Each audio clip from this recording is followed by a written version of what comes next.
जय हिंद साथियों, मैं हरिवंश आप सभी का स्वागत करता हूं आपके अपने चैनल द साइंस कॉन्सेप्ट। आशा करता हूं आप बहुत अच्छे होंगे और अपनी तैयारी बहुत अच्छी तरीके से कर रहे हैं। देखिए, हमारा ये बैच जो चल रहा है वो DFCCIL स्पेशल MTS के लिए रेलवे हिस्ट्री का बैच है, जिसमें हमने 2 चैप्टर कंप्लीट कर चुके हैं। इससे जो पिछला वाला क्लास थी उसमें हमने रेलवे सुरंग के बारे में जो है कंप्लीट किया था। आगे हम अगला जो हमारा तीसरे नंबर का चैप्टर है उसका नाम है भारतीय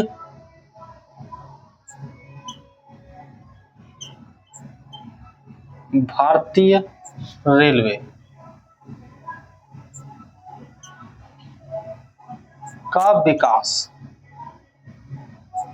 भारतीय रेलवे का विकास, भाई भारतीय रेलवे का कैसे कैसे विकास हुआ इसके बारे में हम आगे अध्ययन करेंगे। थोड़ा सा एक सेकंड रुकें, कैमरा चेक करें, सही है, सेट एकदम ठीक है।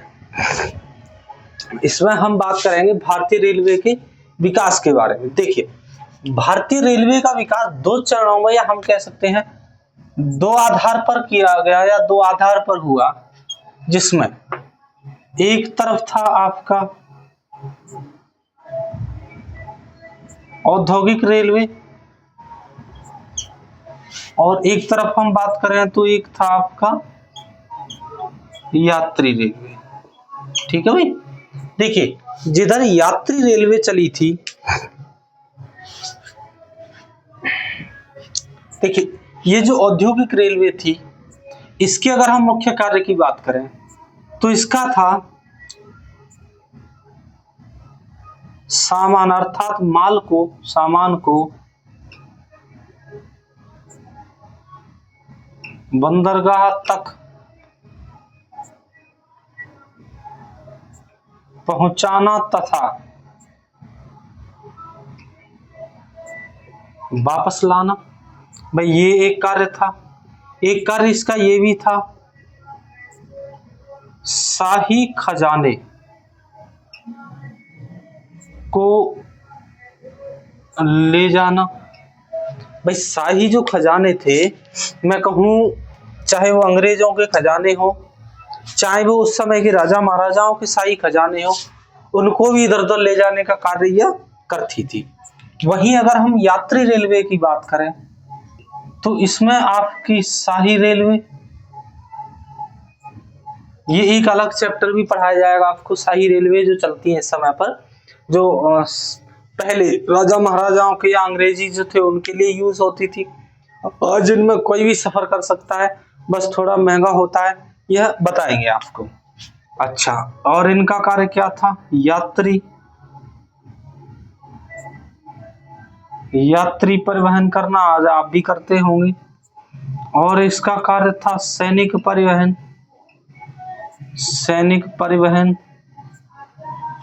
भाई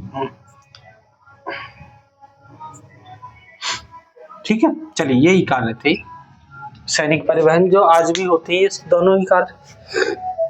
देखिए, अगर हम बात करें तो हम इधर से पहले हम क्या पढ़ेंगे भाई?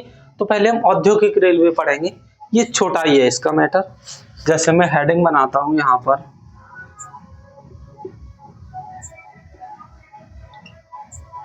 औद्योगिक रेलवे का विकास। देखिए, औद्योगिक रेलवे के अगर हम विकास की बात करें तो ये आता है आपका 1832 से लेकर 1852 तक, क्योंकि 1853 में तो पहली ट्रेन चल गई थी। ठीक है, चलिए पहली डेट हम लेते हैं आपकी 1832। भाई इस डेट में क्या हुआ?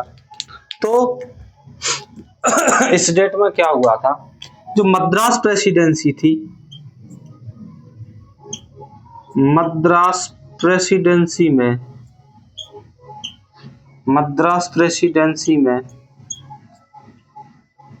रेलवे प्रस्ताव आया। मद्रास प्रेसिडेंसी में क्या हुआ? रेलवे प्रस्ताव आया। इस समय पर मैं कहूं कि इस समय पर जो गवर्नर थे गवर्नर या गवर्नर जनरल कुछ भी लिख लेना, वो थे आपके विलियम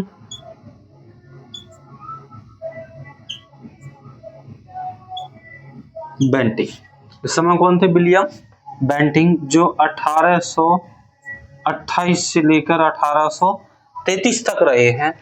देखिए 1832 है, इसमें इतना ही कार्य हुआ था। अर्थात मैं कहूं तो जो मद्रास प्रेसिडेंसी थी, मद्रास जो प्रेसिडेंसी है वो कोई और नहीं, आज का जो साउथ वाला क्षेत्र है, आज तो स्पेशली मद्रास खैर चेन्नई से कहने लग गए हैं, लेकिन पहले वो ज्यादातर उस पूरे भाग से मद्रास ही कहते थे, क्योंकि उस समय पर जो प्रेसिडेंसियां थी वो बहुत ही बड़ा क्षेत्र हुआ करता था। जैसे मैं यहाँ पर एक छोटा सा नक्शा काट के आपको समझाऊं तो देखिए, ये हमारा प्यारा भारत, उस समय ये हमारा प्यारा जो भारत था वो कुछ इतना बड़ा हुआ था, जिसमें आपका ये भी था, ये हमारा उस समय का अखंड भारत हुआ करता था। ये इधर इधर आप ले जाओ, बहुत लंबा हुआ, ये था अखंड भारत उस समय पर। देखिए, जिसमें ये आपका अफगानिस्तान था, ये आपका नल्ला पाकिस्तान है, ये है आपका इंडिया। हालांकि ये पहले ओवरऑल पूरा ही था। तो इसमें देखिए, ये जो था ये वाला पूरा भाग, ये थी कलकत्ता प्रेसिडेंसी, ये पूरी कलकत्ता थी, ये पूरी बंबई थी, और ये वाली पूरी मद्रास थी। अब आप समझ गए होंगे कि मद्रास प्रेसिडेंसी, बाकी जो कुछ क्षेत्र थे जैसे कि दिल्ली था, इधर कुर्ग था, ये क्षेत्र अलग थे। ठीक है भाई, यहाँ पर सिंध प्रांत था ये वाला। इस तरह से अंग्रेजों ने उस समय बनाया हुआ था। मतलब अगर आज के क्षेत्र को अगर उस समय के लिए हम आधारित नहीं कर सकते, उस समय इन 3 प्रेसिडेंसियों में ही लगभग 80% भारत गिरा हुआ था। ठीक है, चलिए ये डेट भी मिट गई। ये डेट क्या है? 1833। ठीक है भाई, ये आपस से इतना कहिए कि 1832 में सिर्फ प्रस्ताव आया था मद्रास प्रेसिडेंसी के अंदर कि भैया हम भारतीयों को महाद्वीप में ट्रेन चलाएंगे। ये प्रस्ताव लाने वाले कौन थे? तो ये प्रस्ताव लाने वाले अंग्रेज थे, अर्थात ब्रिटिश ईस्ट इंडिया कंपनी के ही लोग थे। ठीक है, यहां तक ये चीजें समझ में आ गई हैं। तो फिर अब मैं आगे चलता हूं, इसको मैं रफ करता हूं, आप साथ साथ उतारते रहिए भाई, बार बार बिल्कुल भी कहना ना पड़े। मैं कहूंगा आप बिल्कुल साथ ही साथ इसको उतारते चले। ये हमारा तीसरा चैप्टर अर्थात रेलवे का विकास प्रारंभ हुआ है। इसमें सबसे बड़ा चैप्टर है ये, इसमें क्लासें भी सबसे ज्यादा ही होंगी, लगभग 10 से 12 क्लास इसमें लगेंगी आपकी, और मैं अगर थोड़ी सी बड़ी क्लास लूंगा तो हो सकता है 10 क्लास में हो जाए। चलिए स्टार्ट करते हैं आगे अगली डेट से। अगली डेट है इसमें 1837। चलिए बात करेंगे 1837 में क्या हुआ। 1837 तो देखिए, 1837 में रेलवे का पहली बार संचालन हुआ। रेलवे का पहली बार संचालन हुआ। अच्छा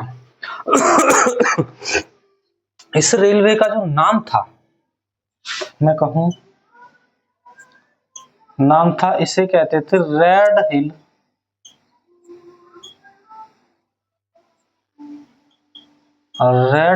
रेलवे। अगर आपसे पूछ लिया जाए सबसे पहले चलने वाली भारत में जो रेल थी, नाम था रेड हिल रेलवे, लेकिन ये मालगाड़ी थी, ये पैसेंजर गाड़ी नहीं थी। पैसेंजर गाड़ी सबसे पहले 1853 में चली, और बचपन से हमारे दिमाग व जहन में यही भर दिया गया कि भैया भारत में सबसे पहले चलने वाली रेल कौन सी थी, तो वो जो 1853 में चली थी मुंबई बोरीबंदर से थाने तक, वही थी। एक्चुअल में ऐसा नहीं है।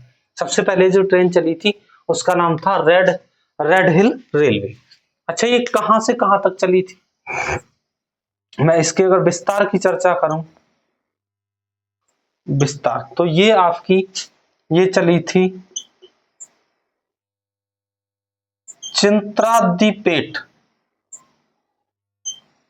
चिंत्रादीपेट से ये कहाँ तक चली थी? चिंत्रादीपेट से लेके चेन्नई तक, या मद्रास कह सकते हैं, या फिर चेन्नई लिखिए।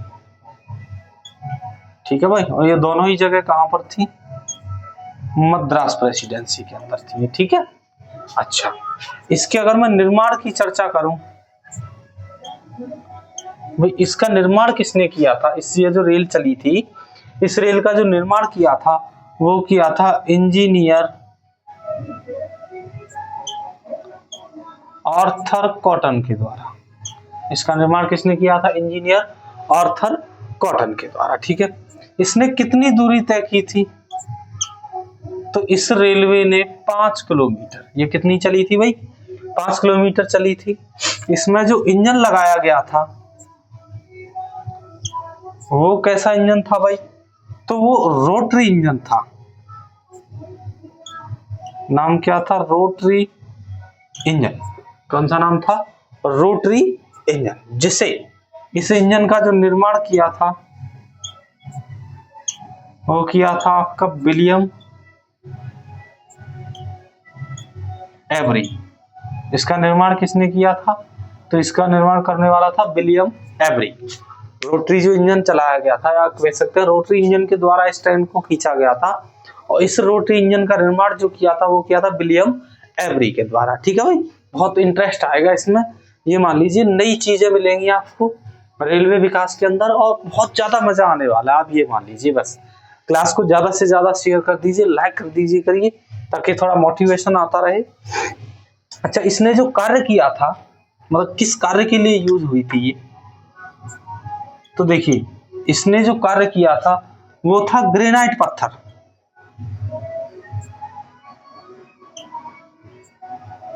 ग्रेनाइट पत्थर का परिवहन। इसने क्या किया था? ग्रेनाइट पत्थरों को ढोया था। इस समय पर जो गवर्नर जनरल थे वो थे आपके विलियम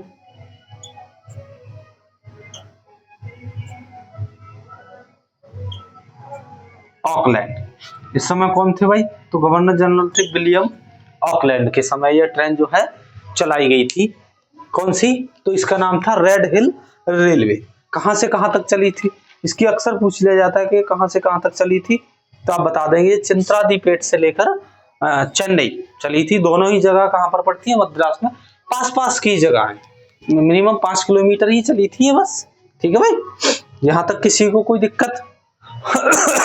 अगर दिक्कत नहीं है तो बस आप उतार दीजिए फिर ये साथ ही साथ। ठीक है, क्योंकि टाइम बिल्कुल ज्यादा खर्च नहीं करना चाहेंगे हम, तो आप साथ ही साथ इसको उतार लीजिए। ठीक है, आगे मैं इसको रफ करता हूं। फिर ये पहली डेट हुई है आपकी कौन सी? 1837 में, यानी पहली ट्रेन कब चली थी? 1837 में। ठीक है, चलिए आगे हम चलते हैं अगली डेट पर।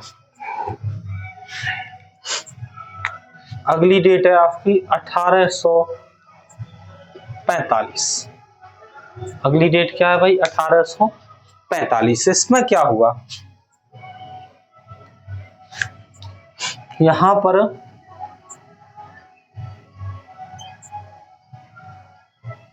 डोलेश्वरम राजमुंदरी रेलवे, ये कहां पड़ता है भाई? आंध्र प्रदेश में, का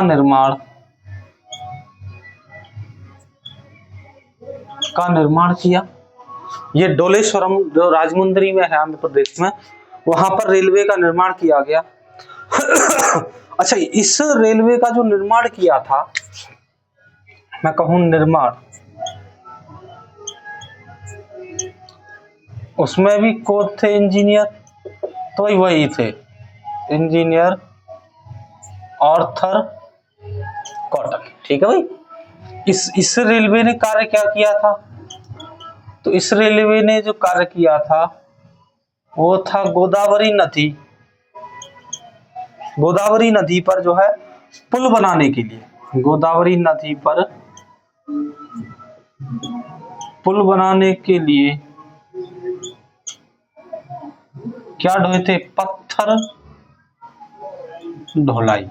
गोदावरी नदी पर पुल बनाने के लिए पत्थर ढुलाई की गई थी इस वाली रेल से, अर्थात कौन सी, मैं कहता हूँ दूसरी जो रेल चली थी डोलेश्वरम में जो चली थी राजमुंद्री रेलवे, नाम था इसका डोलेश्वरम और राजमुंद्री रेलवे। ठीक है, चलिए आगे हम बात करेंगे इसको बनाया किसने था, अर्थात किस कंपनी ने बनाया था, या यहां पर चाहो तो मैं लिख दूं निर्माण कंपनी। तो इसे आपका बनाया था ईस्ट इंडिया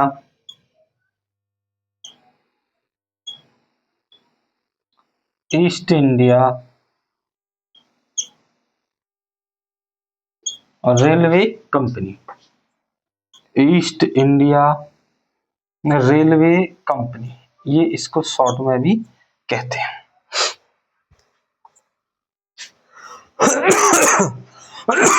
इस कंपनी का जब निर्माण हुआ, इस कंपनी का निर्माण किया क्यों गया, तो इसका जो कार्य करना था इसको, वो कार्य क्या था, इसका जो कार्य था वो था आपका दिल्ली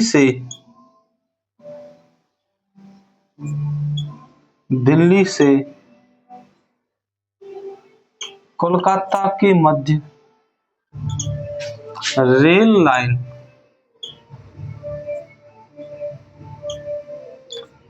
बिछाना। यानी इसी डेट में, अर्थात किस डेट में, 1845 में ये कंपनी बनाई जिसका नाम था ईस्ट इंडिया रेलवे कंपनी। इस कंपनी का निर्माण किया क्यों गया था कि भाई तुम्हारा कार्य है कि दिल्ली से लेकर कोलकाता के मध्य आप जो है रेलवे का निर्माण कीजिए, रेलवे लाइन बिछाइए। इसी डेट में इसी कंपनी ने फिर क्या किया, इसी डेट में आपका कलकत्ता से राजमहल, और राजमहल कहां पड़ता है भाई, झारखंड में, राजमहल झारखंड तक लाइन बिछाकर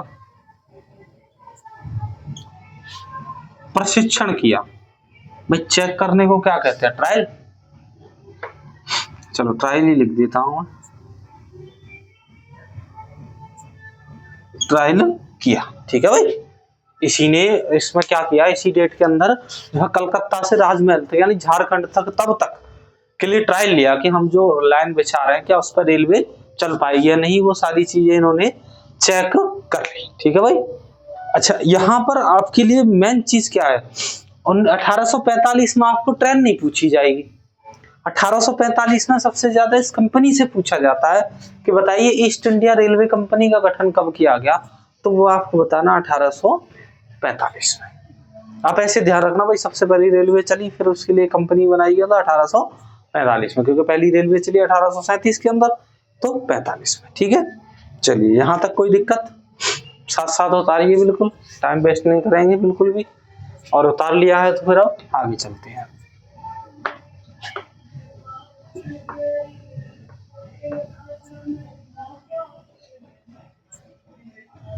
अगली डेट डालेंगे हम, वो है हमारी डेट 1849। ठीक है भाई, 1849। इस डेट में क्या क्या होगा,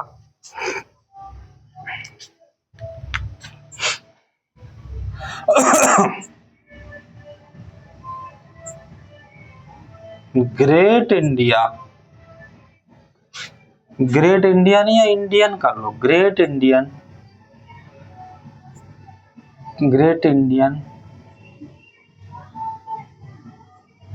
peninsula Railway Company, Great Indian Peninsula Railway Company का गठन किया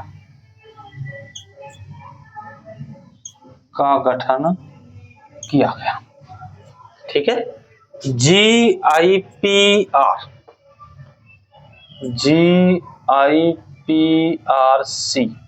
इसमें वैसे सी लगाते नहीं है, GIPRC का गठन किया गया।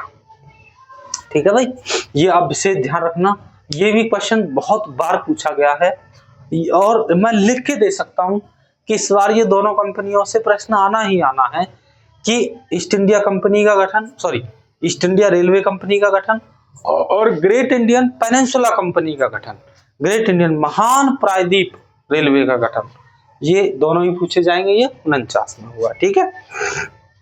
अच्छा, दूसरा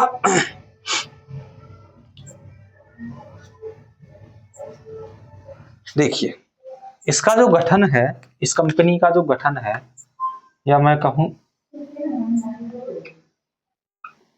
इसका गठन ब्रिटिश संसद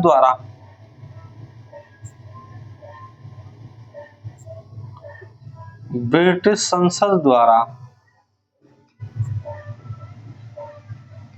पारित अधिनियम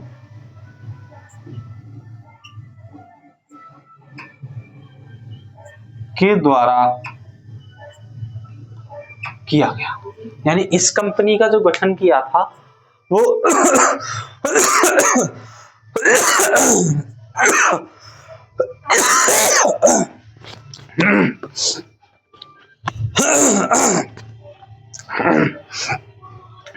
कुछ चला गया, सॉरी।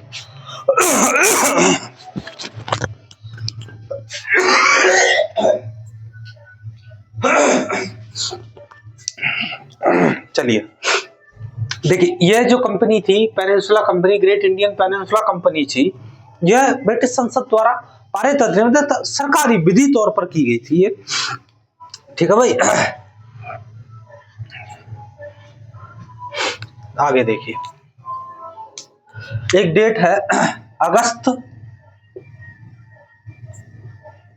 1949 को, क्या है, GIPRC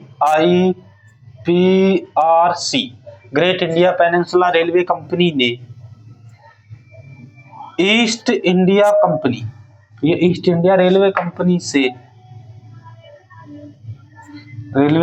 से समझौता किया और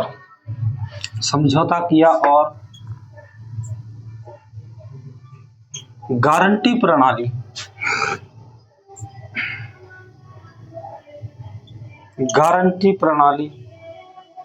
लागू की। देखिए, गारंटी प्रणाली क्या थी, तो यह थी, देखिए, चलो पहले यही बता दूंगा, फिर गारंटी प्रणाली थी क्या एक्चुअल में।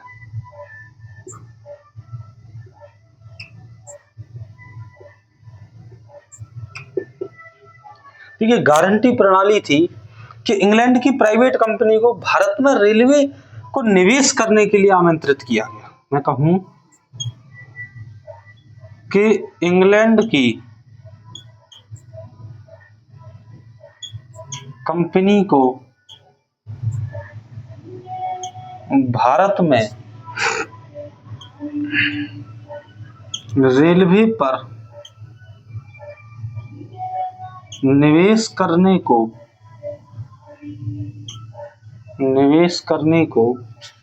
आमंत्रित किया गया।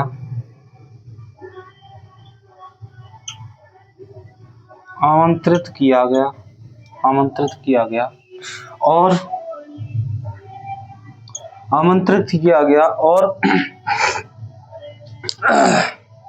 5% पूंजी पर प्रॉफिट की बात की गारंटी की गई।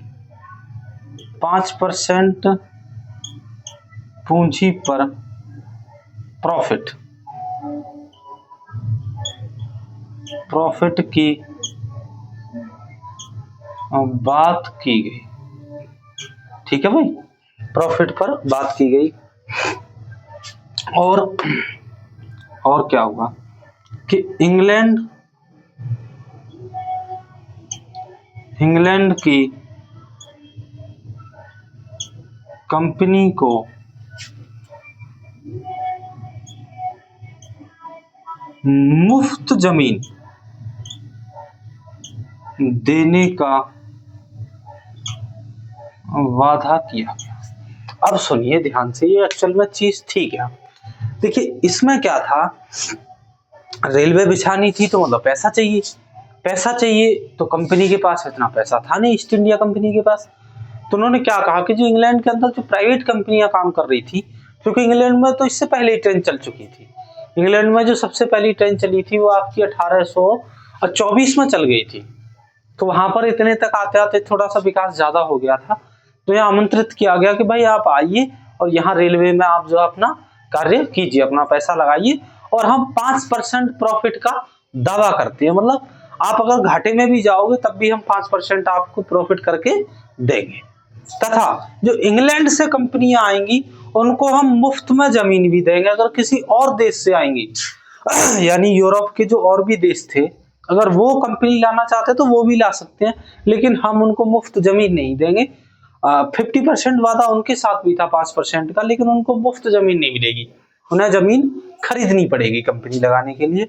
लेकिन अगर वो कंपनी इंग्लैंड की है तो मुफ्त मिल जाएगी, बाकी यूरोपीय किसी कंट्री की है तो मुफ्त में नहीं मिलेगी, बाकी वो लगा सकते हैं, क्योंकि ये इंटरनेशनल रूल्स होता है। कोई भी व्यक्ति किसी भी देश में जाकर अपनी कंपनी स्थापित कर सकता है, आप उससे रोक नहीं सकते। किसी भी देश में जाके अपना सामान खरीद सकता है, बेच सकता है, वहां पर उस व्यक्ति को कोई रोक नहीं सकता। ये WTO जो वर्ल्ड ट्रेड ऑर्गेनाइजेशन जो संस्था है उसके द्वारा वर्तमान में लागू है, और पहले भी ये सारे सिस्टम चल रहे थे। ठीक है भाई, आगे बात करें हम। देखिए इस वाले में इतना ही था। इसमें क्वेश्चन क्या पूछे जाते हैं कि बताइए गारंटी प्रणाली कब लागू की गई? 1849 में। ग्रेट इंडियन पेनिनसुला कंपनी का गठन किया गया 1849 में। गारंटी प्रणाली में मुफ्त जमीन किस देश के लिए ऑफर था या किस देश को प्रस्तावित थी? तो इंग्लैंड के लिए। ये सारे क्वेश्चन यहाँ से पूछे जाएंगे भाई। ये मान लीजिए इससे बाहर क्वेश्चन नहीं आएगा, ये इस बात की गारंटी है ये हमारी, इससे बाहर क्वेश्चन नहीं जाएगा। ठीक है भाई, चलिए आगे चलते हैं फिर। चलिए इसी में देख लेते हैं आगे। अगली डेट लिखूंगा मैं 1851। अगली डेट क्या है भाई? 1851।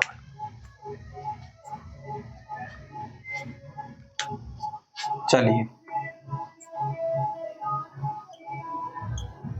गंगा नहर निर्माण के लिए, गंगा नहर निर्माण के लिए रुड़की यूके में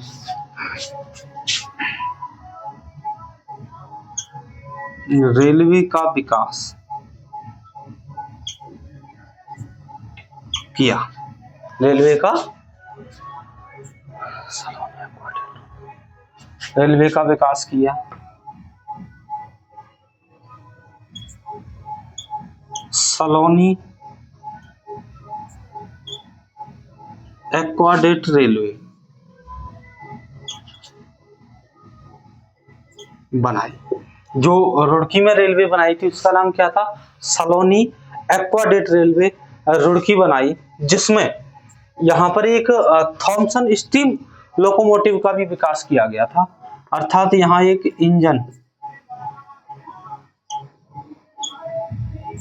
इंजन निर्माण हुआ, नाम था थॉमसन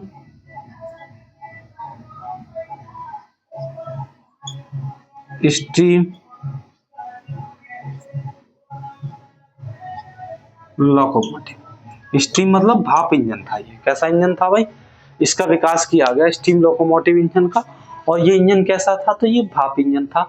ये बात किस डेट में की गई थी? तो ये बात भैया 1851 में की गई थी। अगर आपको यहाँ तक कोई दिक्कत नहीं है तो आप ये साथ साथ उतारते चलें, फिर हम आगे बढ़ते हैं। कब किया गया था? तो ये गंगा नहर के निर्माण के लिए रुड़की में एक रेलवे का विकास किया गया। रेलवे का नाम रखा गया सलोनी एक्वाडेट रेलवे जो है बनाई गई थी वहां। तथा एक इंजन का भी निर्माण किया गया, इसका नाम था Thomson steam locomotive. Thomson steam locomotive नाम से इंजन का भी निर्माण यहाँ पर किया गया था। ये किस डेट की चर्चा की है हमने? तो ये 1851 में की थी। आगे चलते हैं फिर।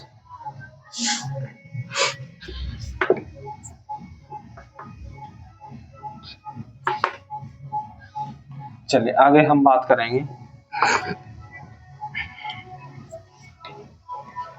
अगली डालता हूं मैं 1852। अगली डेट है 1852। 52। स्टेट में क्या हुआ तो देखिए, मद्रास गारंटी रेलवे कंपनी का गठन किया गया। किसका किया गया तो मद्रास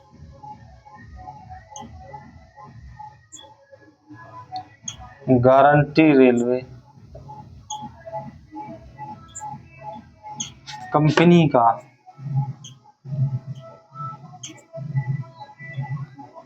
गठन किया गया। मद्रास रेलवे कंपनी का किस लिए किया था तो ये किया था आपका मद्रास में रेलवे के विकास के लिए। मद्रास में रेलवे के विकास के लिए इस कंपनी का गठन किया गया था। ठीक है, यहां तक किसी को कोई प्रॉब्लम? अगर यहां तक किसी को कोई प्रॉब्लम नहीं है तो फिर हम यहां से आगे अब यात्री रेल पर चलेंगे।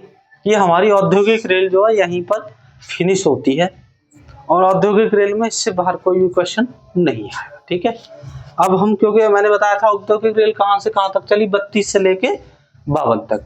अगली 1853 में यात्री रेल आएगी, जिसके बारे में बेहतरीन तरीके से हम जो है यहाँ पर अध्ययन करेंगे। देखिए, अब डालता हूं मैं, डेट है आपकी 1853। डेट क्या है भाई आपकी 1853। भारत में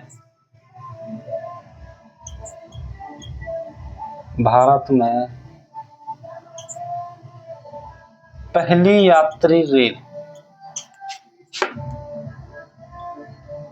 की शुरुआत, पहली यात्री रेल की शुरुआत की गई। अच्छा, ये प्रारंभ कब किया गया तो देखिए, प्रारंभ की गई 16 अप्रैल से 1853। इसी कारण से 16 अप्रैल को क्या बनाते हैं भाई, रेल दिवस। 16 अप्रैल को क्या बनाया जाता है तो रेल दिवस के रूप में 16 अप्रैल को हम जो है बनाते हैं, यानी भारतीय रेल। इस जो रेलवे थी, इसका जो नाम था,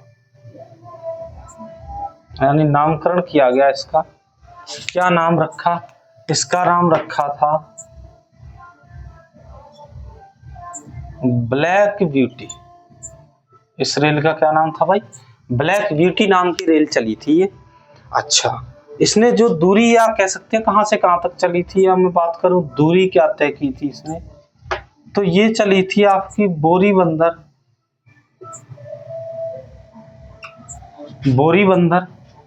बोरीबंदर कहां पर है आपका, वर्तमान मुंबई। बोरीबंदर से ठाणे, ये महाराष्ट्र, ठाणे महाराष्ट्र तक चली थी दूरी। अच्छा, कितनी दूरी, या मैं कहूं कितनी दूरी तय की थी इसने, तो ये टोटल 34 किलोमीटर चली थी ये। अच्छा, इसमें अगर मैं सवारी की बात करूं तो 400 सवारी थी इसके अंदर। ठीक है भाई। अच्छा, अगर मैं इसके डिब्बे की बात करूं तो इसमें 14 डिब्बे थे।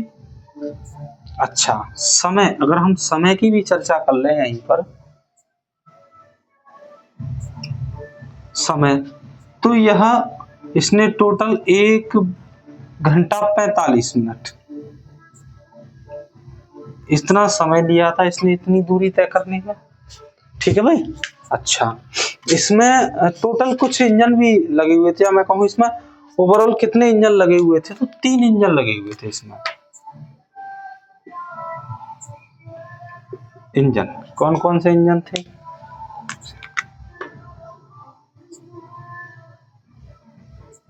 सुल्तान, साहिब और सिंध। इस प्रकार से इसमें कितने इंजन लगे हुए थे, तो साथ ही इसमें 3 इंजन लगे हुए थे इस ट्रेन में, जो 1853 में पहली यात्री रेल चली थी इसमें। ठीक है। अच्छा, मैं इस समय अगर गवर्नर जनरल की बात करूं,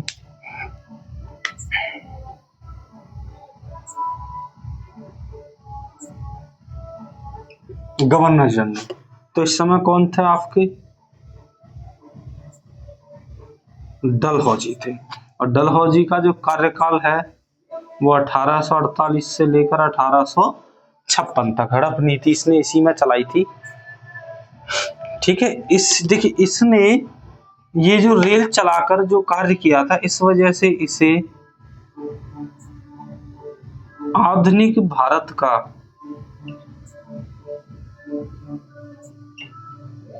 निर्माता कहा जाता है। इसे क्या कहा जाता है भाई? आधुनिक भारत का निर्माता कहा जाता है इसे। ठीक है, अब देखिए आपने इस ट्रेन के बारे में अक्सर सुना होगा कि लोग कहते हैं कहां से चली थी भैया? मुंबई से ठाणे चली थी। देखिए एक्चुअल में कहां से कहां, तो ये बोरी बंदर से चली थी। और ये बोरी बंदर कोई और नहीं, अब मैं बताता हूं इसका नाम किस तरह से बदला। सबसे पहले इसका नाम था बोरी बंदर। ठीक है भाई, बोरी बंदर। बोरी बंदर से बदलकर इसका नाम हुआ था आपका बीटी, विक्टोरिया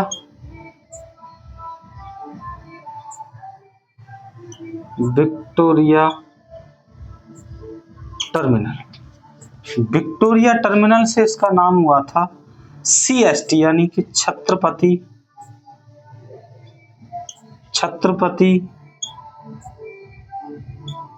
शिवाजी टर्मिनल, जिसे आप CST कहते थे। CST के बाद इसका चेंज हुआ छत्रपति शिवाजी महाराज टर्मिनल। ठीक है भाई, CSMT। और यह स्टेशन कोई और नहीं जो वर्तमान में छत्रपति शिवाजी महाराज के नाम से है, वो कोई और ट्रेन नहीं या वो कोई और स्टेशन नहीं, वो वही स्टेशन है। ठीक है भाई, बोरीबंदर, जहां से भारत की पहली ट्रेन ने यात्रा प्रारंभ की थी, जिसका नाम ब्लैक ब्यूटी था। इसी बोरीबंदर का नाम आगे चलकर इसको मुंबई के नाम से भी जानते थे, क्योंकि मुंबई में तो ये है। बाद में इसे विक्टोरिया टर्मिनल कहा गया, फिर आजादी के बाद इसे छत्रपति शिवाजी टर्मिनल, और वर्तमान में इसको छत्रपति शिवाजी महाराज टर्मिनल के नाम से जाना जाता है। इसलिए आज के बाद आप कभी ऐसे नहीं कहोगे कि मुंबई से ठाणे चली थी, आप बताएंगे भाई बोरीबंदर से चली थी, जिसका वर्तमान नाम नहीं जो छत्रपति शिवाजी टर्मिनल है वही है, उसका आगे आधुनिकीकरण किया गया। ये चीजें आपको आगे भी बताई जाएंगी कि भाई कब किस तरह से इसको बदला गया था, जो है वो सारी चीजें आपको बता दी जाएंगी। ठीक है, चलिए मैं ये रफ कर दूं दोस्तों। अगर आपकी समझ में आ रहा है, ऐसा कुछ पॉइंट है कोई, अगर ऐसा कोई पॉइंट है जो हमसे बाहर है, तो आप वो अपने कमेंट के माध्यम से आप हमें बता सकते हैं, अन्यथा की स्थिति में कुछ भी छूटेगा नहीं, आप बिल्कुल बेफिक्र रहिए।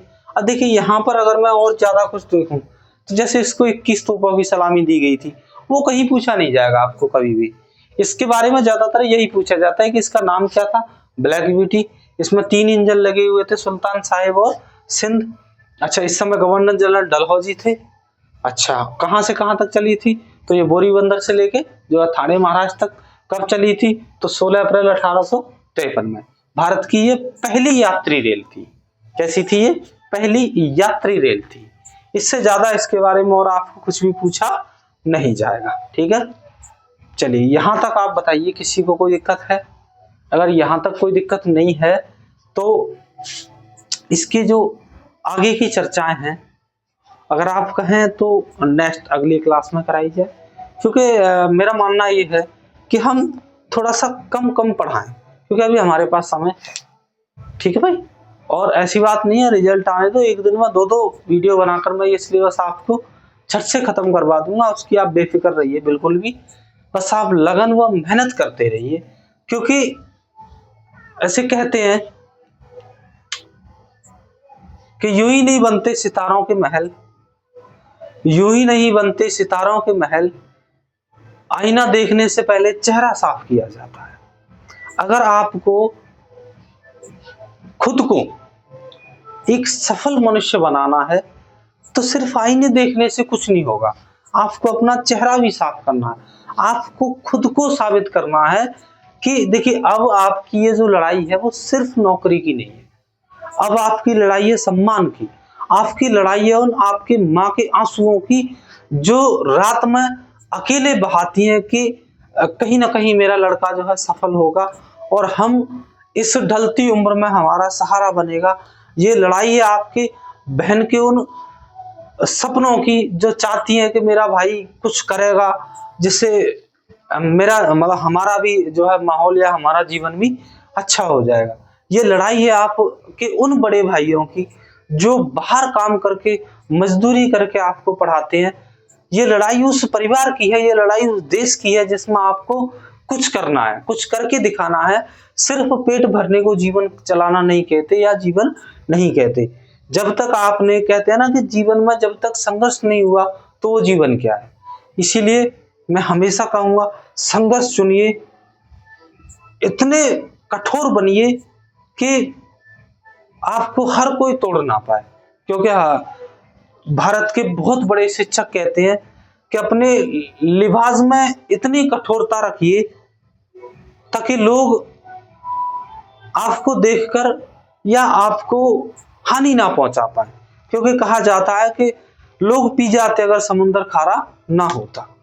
इसीलिए लगन व मेहनत के साथ तैयारी करते रहिए, क्योंकि आने वाले समय में आपसे ये नहीं पूछा जाएगा कि आपने तैयारी कितनी की, कहाँ पढ़े, कितना पढ़े, सिर्फ और सिर्फ ये पूछा जाएगा सिलेक्शन हुआ कि नहीं हुआ।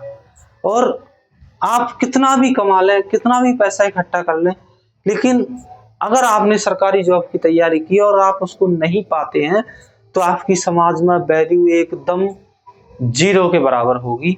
इसीलिए आपको सम्मान व अपने हक की लड़ाई लड़नी है। आपको साबित करके दिखाना है कि मैं कमजोर नहीं हूं, मैं भी कर सकता हूं और आप कर सकते हैं, ये मेरी गारंटी है। इसीलिए चैनल को सब्सक्राइब कर लीजिए, ज़्यादा से ज़्यादा लोगों के पास भेजिए ताकि मोटिवेशन बने, हमें भी पढ़ाने में एक जोश आए। ठीक है भाई, चलिए आज तक के लिए हम ये क्लास यहीं पर विराम देते हैं। मिलेंगे नेक्स्ट डे नेक्स्ट क्लास के साथ। तब तक के लिए जय हिंद, जय भारत।